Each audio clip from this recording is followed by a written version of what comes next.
At the time of his decision, it had sparked international condemnation. President Goodluck Jonathan has continued to receive commendation, however, from well-meaning Nigerians over the recent approval of a bill banning gay and same-sex marriages in the country. Now, the Bishop of the Living Faith Winners Chapel in Goshen, near the Federal Capital Territory, Bishop David Abioye, lends his voice to the commendation at a Sunday service to mark the end of the 2014 fasting and prayer period in the church. Bishop Abioye said that what exalts a nation is righteousness and not international diplomacy, and called on the president to strive to do what is right at all times if he wants Nigeria to be exalted. On his part, President Jonathan pledged to stand by what is right at all times. State House correspondent Chukwuma Onyekwusi reports. Imagine over 5,000 worshippers under one roof. That was the situation at the third service of the Living Faith Winners Chapel in Goshen. Also with them is the President, Dr. Goodluck Jonathan, and some members of the cabinet.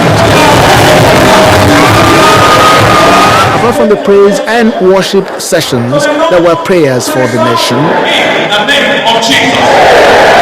Bishop David Abioye spoke on the need to understand the blessings of fasting and prayers. Some of the key elements, he said, in decision-making. He prophetically relates it to recent developments in the country. Our leaders will not make wrong decisions.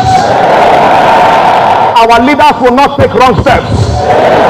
It is certain to other nations in Africa, among other nations of the world, and that is the decision against the same-sex marriage. We'd like to commend our president for signing that into law. It's against ethics, it's against tradition, it's against culture, it's against humanity, it's against the will of God, it's against the church, it's against everything. And not once will that evil rise up his head in this country. President Goodluck Jonathan is pleased with them for one main reason. The prayers have been helpful, he said, assuring that the challenges in the country will be overcome. Yes, we have challenges as a nation, but just like Bishop said, every other nation passed through stages. Even the most developed countries pass through stages, sometimes even more challenging than what we are facing today. But what happened yesterday in South Africa will be the story of this country. Those of you want that man notice what happened.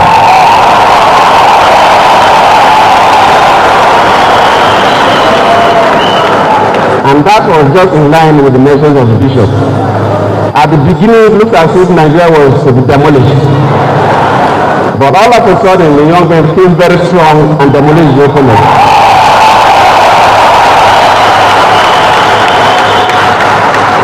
That will be the story of this great country. At the beginning, the challenges will look so unsurmountable, but with your prayers and our commitment, we will get to the destination. Love for the nation is not taken for granted here at the Winners Chapel. As they disperse, they seem to assure the president of continuous prayers and God's guidance as he takes decisions that will affect the common man. Chukwuma Onyekwusi, Channels Television News. Now to the economy. The 44th annual meeting of the World Economic Forum has ended in Davos, Switzerland, with a call by participants on the world to use the productive gains from technology to fuel investment in education, communication, and inclusion.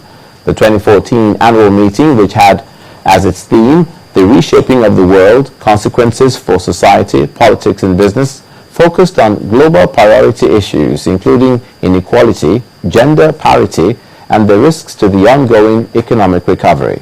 In this report, our business correspondent, Chimeze Obiwagu, gives a highlight of the event and lessons for Nigeria. It was a 4-day event which saw government and private sector players around the world gather to brainstorm on how to make the world a better place.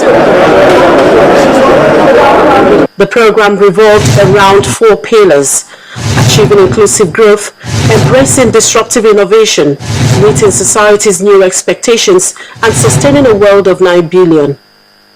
The forum's Global Risks 2014 report, published before the annual meeting, highlighted inequality as the top global risk.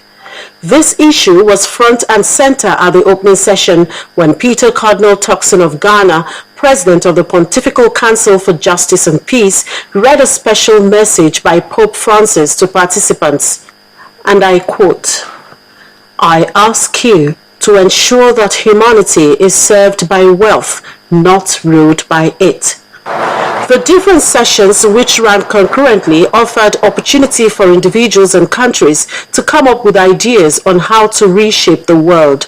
With Africa's population rising to 2 billion by 2050, this session on Africa, tagged Africa's Next Billion, dealt with actions needed to ensure sustainable and inclusive growth. The lady talks about the issue of policies of government not favoring the poor people.